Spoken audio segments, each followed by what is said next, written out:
یو باباو زمونږ د علاقې د قرآن سره ډېر مینه محبت چې کتلو به هغه به قرآن ویلو. الله دې دغه شان موږ ته د قرآن سمجھ را نصیب کړي. قرآن سره مینه محبت بچ به کتلو به قرآن تناسو د خوراک سکاکو د تقاضې دغه وقت به استل شو باقي داغه الله دونه مینه محبت هغه سره پیدا کو چې به وي کچته د قرآن د پاره ما په مدرسه کې داخله واغستلې هغه بیا دلته کرالو د پېښور ته او قرآن کریم په درو کال کې قرآن کریم زده کړو او عمر څومره 2 کاله 72 سال دا کرنګ زموږ مفتي صاحب خبره کوي وای د کراچۍ کې چې تخصص په وقت کې موږ سره یو ملګری و هغه چې دینو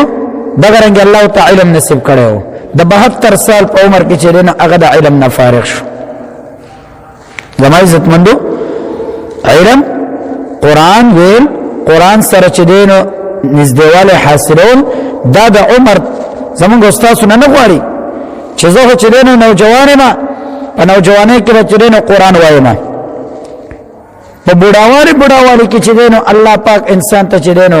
د قرآن کریم دا بهترین نعمت ور نصیب کړي. خو چې کله زمونږ استاد سو تعلق لري الله د کتاب سره زمونږ استاد سو نزدېواله د تعلق او جوړ تعلق غواړي اسه په خله باندې نه نن موږ تاسو دا سونه دعوی چې کوو اول ز بیا نور دا صرف او صرف زموږ استاد سره د خله خبرې دي چې د قرآن سره می داسې مینه محبت ده داسې می قرآن سره واسطه ده نه دا عمل غواړي عملی زندگی غواړي عملی زندگی دارا چې قرآن کریم کم احکام دنیا ته الله را نازل کړی دي هغه تر معاشره سره تعلق لري د هغه چې کوم منګ او تاسو چې دینو د غستلو خرڅولو سره تعلق لري او کاغه د پردې په شکل کې منګ او تاسو د غي سره تعلق لري کاغه د یو بل سره چې دینو د ناس او د ولاړې او یو بل سره چې دینو د زندګۍ تیرولو یعنی د تمام احکام چې قرآن کم بیان کړی دا ته منګ او تاسو چې دینو ځان وتلو ځان د ته چې دینو نزدیکو البته منګ او تاسو د خله خبره نه د بخله په خبره باندې خو کار نه کیږي کوي نو دا هغه وخت منافقانو قرآن کې الله ذکر کړی دی ومن الناس من يقول آمنا بالله وباليوم الاخر وما هم بمؤمنين هغه ډیر منځونه کړی دی پیغمبر علیه السلام سره په ډیرو جهادونو کې چې د نبی صلی الله علیه وسلم سره شرکت کړی دی خو سره لپاره صرف د مال غنیمت لپاره صرف په ظاهر د مسلمانانو د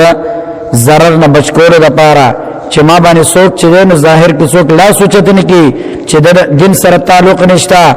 او زما د منافقت چارته ښکار نشي د دې لپاره زما عزت مند ورنه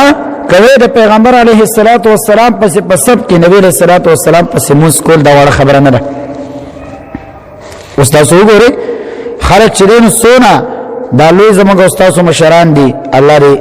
ژوند لري الله دې په عمرونو کې برکتونه واچي دغه خلک چې دین سونه د لری لری نه دي ته خلک راضي په هر ځای کې وي د لری لری نه خلک راضي وې زما چې دین د موږ په یو لوی جمع کې وشي زما موږ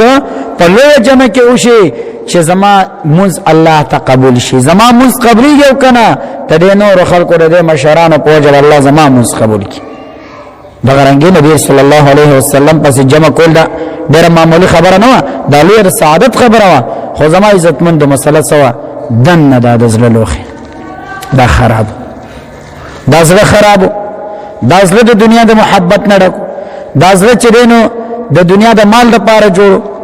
مونږ او تاسو دا عهد کو دا قصد کو زما عزتمندو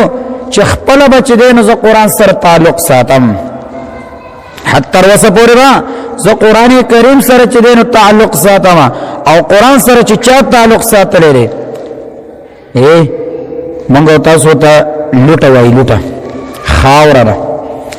درې لوټه چې دینو یو ځل یو کس چې دینو راوغستره د دینو خوشبو تر له دا ګل سره چې دینو یو ځای اخستره شو د محفل اثر وی نو چې دا راوغستره دینو خوشبو نو غور ته مخاطب کیږي وسه و زما چې دینو د ګل سره واسطه راغلی دا په خپل رب کې خوشبو نشتا خدای دې سره مې واسطه راغلی دا د سره چې دینو پاتې شوی ما د هغه اثر را پکې راغلی دی ځکه زمانه خوشبو راځي د قرانګي زما عزتمندو اوس هر انسان دا وایي زه په خپل چې دین د الله پیغمبر صلی الله علیه وسلم فرمای ته په خپل د قران کریم عالم جوړ شه قران زدکا طالب جوړ شه خادم جوړ شه ایک زیات نه زیات چې دین نور سم نشي کوله د دې سره محبت کوونکې جوړ شه د دې نه اخوا مزه هلاکت ذریعہ یا د دې زدکونکې یا د دې خودونکې یا د دې سره خدمت کوونکې یا د دې سره محب جوړ شه زما عزت مندو